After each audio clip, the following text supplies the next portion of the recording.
गांव बनवाला की तरफ से एक ऐतिहासिक पहल की गई है। दरअसल गांव के आईएएस जोगेंद्र सिहा के सम्मान में एक प्रतिभा सम्मान समारोह का कार्यक्रम आयोजित किया गया। सबसे पहले आपको तस्वीर दिखाते हैं जहां पर इस इलाके में एक ऐतिहासिक नायाब जो पहल है वो प्रतिभा सम्मान समारोह जो कि भारतीय प्रशासनिक सेवा में चयनित जोगेंद्र सिहा आईएएस के सम्मान में की गई। और ये पहल बनवाला educational and social welfare trust बनवाला की तरफ से की गई है। और इस कार्यक्रम में प्रतिभा सम्मान समारोह के जरिए गांव के उन होनहार 10वीं और 12वीं के छात्र छात्राओं को जो मेरिट में आए हैं उनको सम्मानित करने के साथ साथ इस गांव से जो अब तक 21 जो इसी टर्म में जो बच्चे सरकारी नौकरियों में चयनित हुए हैं उनको भी यहाँ पर इस मंच पर सम्मानित किया गया है। और इसी कार्यक्रम में चाहे वो सिविल सर्विसेज की बात हो या फिर अन्य सर्विसेज की बात की करें तो उसमें जितने भी बच्चे तैयारी कर रहे हैं उन युवाओं के साथ आईएएस जोगेंद्र सिहा की जो एक इंटरेक्शन एक संवाद कार्यक्रम यहाँ पर रखा गया है पूरी के पूरे इस ट्रस्ट की ओर से। और जिसमें इस कार्यक्रम में साल सेशन में सरकारी सेवा में जो चयनित बोर्ड परीक्षाओं में मेरिट में स्थान प्राप्त करने वाले अभ्यर्थियों को यहाँ पर आमंत्रित किया गया और इलाका वासियों ग्रामवासियों को सबसे पहले आमंत्रित किया गया था। और इस कार्यक्रम में सरकारी सेवा में चयनित मेरिट होल्डर बच्चों को इस ट्रस्ट के जरिए सम्मानित किया गया है। एक तरफ इस इलाके में नशे का कहर है जहाँ पर प्रतिदिन युवाओं की जो नशे की वजह से मौत हो रही है, मगर ये एक ऐसा गांव है जहां पर यहां के बच्चों को नशा है तो पढ़ने का, सरकारी नौकरियों को हासिल करने का। और एक ऐसी पहल जिसमें यहां के एक किसान के बेटे ने कड़ी मेहनत करके आईएएस में चयनित हुआ और जो कि जोगेंद्र सिहा के पूरे हरियाणा और प्रदेश और उसके साथ साथ सिरसा बनवाला के लिए एक गर्व की बात है। और इसी के तहत बनवाला educational and social welfare trust की ओर से इस मुहिम में लगातार पिछले 5 वर्षों से हर वर्ष गांव के उन होनहार प्रतिभाओं को सम्मानित किया जाता है। और इस वर्ष आईएएस के सम्मान में और जो बच्चे यहाँ से जो युवक युवतियाँ जो सरकारी नौकरी में चयनित हुए हैं उनके रिगार्ड में भी यहाँ पर तमाम बड़े एक्साइज अधिकारियों की मौजूदगी में इस कार्यक्रम को आयोजित किया गया है। तो ये एक वास्तविक रूप से एक बड़ी पहल है जहाँ से बच्चों को एक बड़ी प्रेरणा मिलेगी, एक मोटिवेशन यहाँ से मिलेगी। और आने वाले समय में इसका निश्चित तौर पर एक जो कि पॉजिटिव एक सकारात्मक जो इसका रवैया देखने को मिलेगा कि यहाँ के बच्चों में एक लगन पैदा होगी, एक ऐसा उत्साह पैदा होगा जो बच्चे जोगेंद्र सिहा को देखकर इस लाइन में जाएंगे। और सबसे बड़ा जो इस पूरे के पूरे ट्रस्ट का मोटिव भी है कि उन बच्चों को, उन प्रतिभाओं को आगे लाना है जो इस रास्ते पर है कि वो जीवन में कुछ बनना चाहते हैं। इसी वजह से जो आईएएस जोगेंद्र सिहा के साथ सीधा बच्चों का संवाद करवाया गया है ताकि वो बच्चे अपने सवालों के जवाब जान सके, उनकी जिज्ञासा शांत हो सके। और एक बड़ा जो कदम है वो बनवाला educational and social welfare trust की ओर से उठाया गया है जहां पर इस गांव में एक नई जो सोच विकसित होगी और बच्चे शिक्षा जगत में अपना नाम रोशन करेंगे। अब आपके सम्मान में एक प्रतिभा सम्मान प्रोग्राम रखा गया है, कैसे व्यक्त करना चाहेंगे? बहुत बड़ी मोटिवेशन बच्चे यहाँ से आज आपसे लेंगे, इस कार्यक्रम में क्या वक्तव्य? सबसे पहले तो मैं ये उपलब्धि को मेरी अकेले की उपलब्धि नहीं मानता हूँ। मेरा जो असल में उपलब्धि अगर रहेगा वो ये है कि मेरी वजह से मैं कितने जो बच्चे हैं जो एजुकेशन को बस कुछ एक रटने वाली चीज़ों तक सीमित रखते थे, मैं उस मीनिंग को थोड़ा और ज़्यादा एक्सपेंड कर पाऊँ। मुझे उस दिन ज़्यादा खुशी मिलेगी। उस दिन जब कोई अपना बच्चे को लेकर मेरे घर आएगा और बोलेगा कि आपसे सीख के यहाँ तक आया, तो मुझे असल में अगर बोले कि मेरे लिए अचीवमेंट क्या, वो दिन रहेगी। हालांकि आज मेरी जो जर्नी है उसकी एक डायरेक्शन यहाँ से डिसाइड हुई है। मुझे बहुत अच्छा लग रहा है अपने लोगों के बीच में मिलकर। बस यही कहना। भाई साहब, एक गाँव से उठ के इतने बड़े लेवल तक जाना और आईएएस को क्रैक करना कैसा लगता है? कितनी बड़ी मेहनत आपको करनी पड़ी और सबसे बड़ी वो कौन सी मोटिवेशन थी जिससे आपके अंदर ये जिज्ञासा पैदा हुई कि नहीं, ये गांव का नाम इतने बड़े पटल पे लेके जाना है? एक्चुअली मैं कुछ भी, मेरे से बड़ा कुछ भी नहीं मानता हूँ। मुझे लगता है कि हमें कुछ भी कर रहे हैं, हमसे बड़ा तो कुछ नहीं है। मेरा यही सबसे बड़ा मोटिवेशन रहता था कि मैं हर चीज़ को उतनी रिस्पेक्ट दूंगा, बट मैं ये नहीं मानूंगा कि कभी मैं ये कर नहीं सकता। इसके लिए मैं अकेला खुद क्रेडिट भी नहीं लूँगा, क्योंकि मेरी फैमिली मेरी सबसे बड़ी बैकबोन रही है। अगर मेरी फैमिली अगर मेरे साथ नहीं रहती तो मैं आज आपके बीच नहीं खड़ा रहता। तो मुझे लगता है बहुत सारी चीज़ें थी, इसलिए जो एक बड़ा मुकाम माना जाता है वो मेरे लिए एक मेरी डेस्टिनी बन गई, एक मेरा ड्रीम बन गया। तो मुझे ज़्यादा नहीं लगा ऐसा कुछ। भाई साहब, मतलब बहुत सारे उतार चढ़ाव लाइफ में आते हैं, लेकिन पूरे देश में आपने 521वां रैंक हासिल किया। वो लम्हे कैसे थे जब आपको पहली बार आपने रिजल्ट देखा? बहुत इमोशन भी हुए, आपने अपने माता के साथ बातचीत की, कैसा लगा वो वक्त? उस टाइम मुझे खुशी भी थी और गम थी। खुशी इस बात की थी कि मैं यहाँ तक आ गया, पर गम इस बात का था कि मुझे पता ही नहीं चला मैंने ज़िंदगी में क्या क्या खो दिया। मेरे दादा, मेरे भाई, मेरे नाना, कितने तो फैमिली मेम्बर, कभी उस चीज़ को फील करने तक का मुझे समय नहीं मिला लाइफ में। तो एक साथ खुशी भी थी, गम भी था, दोनों चीज़ें थी। वैसे आपको बहुत से लोग देख रहे हैं, मतलब क्या सबसे बड़ा मूल मंत्र है जिससे IAS बना जा सकता है? आप मूल मंत्र को बताना चाहिए आप। मुझे लगता है कि सबसे पहले तो हर छोटी छोटी बातों के पीछे रोना बंद करो। आज मुझे बुखार हो गया, आज मेरी ये हो गया, आज घर वालों ने ये बोल दिया, बाहर वालों ने, मैं कुछ नहीं मानता हूँ। मैं हर चीज़ को इग्नोर करके चलता हूँ। मैं ये बोल रहा हूँ कि प्रॉब्लम्स को खुद पे हावी मत होने दो, इतना बड़ा मत मानो कि वो आपको रोक सकती है। तो मेरा यही रहता था कि मैं कभी भी जितना भी कुछ होता था मैं बोलता था कोई बात नहीं।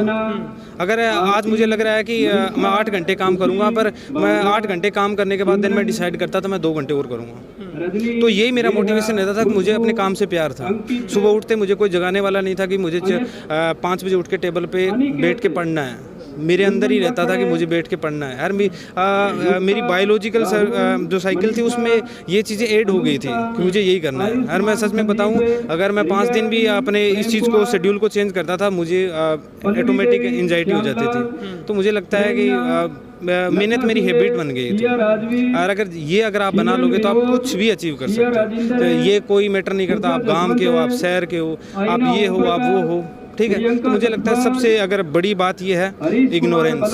जब तक कुछ बनो ना, बन जाओ, उसके बाद भी इग्नोर करना सीखो। हर चीज़ को पीछे उसके नहीं भागना है।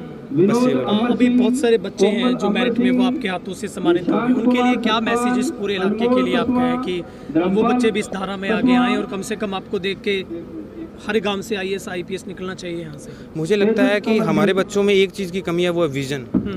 हमारे पास एक विज़न होना चाहिए। जैसे अगर मैं बोलूँ अगर आपको सिरसा पहुँचना है, अगर आपको GPC ना दूँ आप नहीं पहुँच पाओगे। आप किसी दूसरे काम में लग जाओ क्योंकि आपको पता ही नहीं आपको पहुँचना कहाँ है। तो मुझे लगता है कि अपने डेस्टिनी को डिसाइड करो और उसके बाद में उसके अकॉर्डिंग प्लान करो। ठीक है, आपको बाई रोड जाना है, आपको बाई मोटरसाइकिल, ये मेरा एग्जांपल है। तो उसी अकॉर्डिंग आप डिसाइड करो, आपको सेल्फ स्टडी से जाना है, आपको कोचिंग से जाना है, बट जो अपना विजन है वो फिक्स रखो कि मुझे यहाँ जाना है तो दैट्स इट। अगर कोई बोलता है कि ये कर लेगा वो कर लेगा, कोई मतलब नहीं है। मैं कर सकता हूँ, दैट्स इट। मैं तो इतना ही मानता हूँ। जोगेंद्र जी, हालांकि ये इंटरव्यू का हिस्सा नहीं है, लेकिन फिर भी क्या आपने कभी पहले से गोल को सेट कर लिया था? आपका सपना था कि मुझे जाना है तो इसी लाइन में जाना है? मैं 11th में, यार मैं सच में बताऊं, मुझे कभी ऐसा नहीं लगा कि मैं नहीं कर पाऊंगा, सच में। क्योंकि मेरे दादाजी, मेरा परिवार कभी 1% भी नहीं बोला। मैं मतलब मुझे कभी लगा ही नहीं कि मैं नहीं कर सकता हूँ ना। अगर कोई बोलता था मैं कभी फील ही नहीं करता था। कोई कुछ बोले मुझे कोई फ़र्क नहीं पड़ता है। कोई पॉजिटिव बोले तब भी मैं चिल्लाता नहीं हूँ, अगर नेगेटिव बोले तब भी नहीं चिल्लाता हूँ। मैं बिल्कुल शांत रहता हूँ अपने। आज भी मैं यहाँ तक पहुँचा हूँ तो मेरा और भी बहुत सारा जो काम है पेंडिंग पड़ा है, पहले भी था। तो मुझे लगता है अपने काम को शिद्दत से करो, इधर उधर की चीज़ों पर ध्यान मत दो। अभी आप पहुँचे हैं ढोल नगाड़ों के बीच, फूल मालाएँ, पगड़ी आपको भी, आपके पिता को भी पहनाई है जी। ये कैसा महसूस होता है? किसी बहुत बड़े सपने और चमत्कार से कम तो नहीं है ये चीज़ें। अपने गांव में इतनी शानो शौकत, हर किसी को बहुत बड़ा चाव आपके आने का। मुझे लगता है कि आज मैं यहाँ आया हूँ तो डेफिनेटली मेरे लिए खुशी की बात है। पर यहाँ कुछ बहुत सारे बच्चे भी बैठे हैं, तो उनको भी जो स्टेज और नीचे जो बैठे हैं, कुर्सी का जो फासला है, उनको लगता है कि हम ये कर सकते हैं। तो मेरा मोटिव ये है कि मैं उनको बताऊं कि यहाँ से यहाँ आने के लिए आप आ सकते हो, बट एक राइट अप्रोच के साथ बढ़ो। बस इसीलिए मुझे लगता है कि मुझे ज़्यादा खुशी हो रही है कि हर मैं बच्चों से इंटरेक्ट करने में बहुत मेरे को खुशी होती है। मैं हर जगह अगर कोई भी बच्चा मिलता है मैं बिल्कुल उसके, अगर वो 10th का है तो मैं 8th का बन जाता हूँ और उससे इंटरेक्ट करता रहता हूँ। आखिरी क्वेश्चन, क्या जोगेंद्र भी इस तरफ एक उंगली फैलाएंगे कि कोई आपकी उंगली पकड़ के इस राह की ओर चले और IAS एक IPS और बन जाए?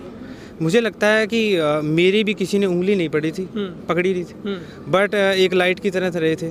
लाइट हमेशा आपके साथ नहीं होती, बस आपको डायरेक्शन दिखाती रहती है। तो मुझे लगता है कि एज ए लाइट तो मैं अपना रोल प्ले कर सकता हूँ, और वो मैं डेफिनेटली पूरी शिद्दत से करूँगा, और वो मैं अभी कर भी रहा हूँ।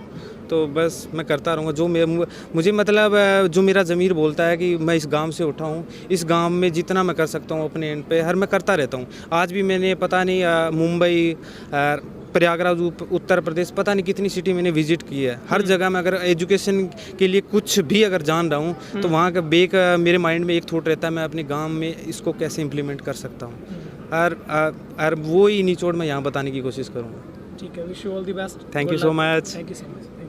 हमने आपको बताना चाहूँगी कि ट्रस्ट हमने 2020 में शुरू किया था, और उस टाइम कोविड पीरियड चल रहा था। उस दौरान टीचर्स भी फ्री थे, और जो यूथ थे, कॉलेज गोइंग स्टूडेंट्स या स्कूल गोइंग स्टूडेंट्स थे, वो भी फ्री थे। तो हमने सोचा कि क्यों ना हम जब तक फ्री हैं, क्लासेस ऑफ हैं और इंस्टीट्यूशन बंद हैं, तब तक हम क्यों ना कुछ अच्छे काम करें गाँव में। तो उस टाइम हमने सफाई अभियान की शुरुआत की। उसके बाद में टीचर्स भी जुड़ते गए, बच्चे भी जुड़ते गए।